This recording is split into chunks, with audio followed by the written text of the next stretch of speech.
Sangguniang Kabataan Kagawad sa Bayambang naaresto sa bypass operation ng PNP sa Basista, Pangasinan.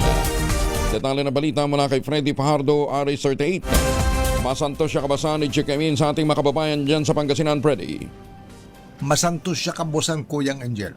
Kalabusong isang 24 anyos sa Sangguniang Kabataan Kagawad, binata na street level individual at residente ng bayan ng Bayambang matapos itong maaresto sa bypass operation. Batay sa ulat ni Basista Chief of Police Major Brian Dave Dongok, nagsagawa ng operasyon ng kanyang mga tauhan sa Drug Enforcement Team alas 2:30 ng hapon sa Barangay Palma, Basista matapos makipag-ugnayan sa PDEA Regional Office 1. Nakabili sa suspect ng 2 plastic sachet na naglalaman na hinihinalang shabu na may timbang na 0.22 grams at may street drug price na 1,496 pesos. Ang pulis na nagpanggap na buyer kaya agad siyang inaresto. Nasamsam sa suspek ang markmaning ginamit sa operasyon maging ang kanyang cellphone at motorsiklong gamit niya sa illegal na gawain. Kasalukuyang nasa kustodiya ng Basista Police Station ng akusado na naharap sa kaso ng paglabag sa Republic Act 9165 Comprehensive Dangerous Drug Act of 2002.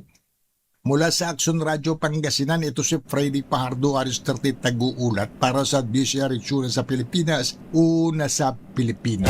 Salamat, Freddy.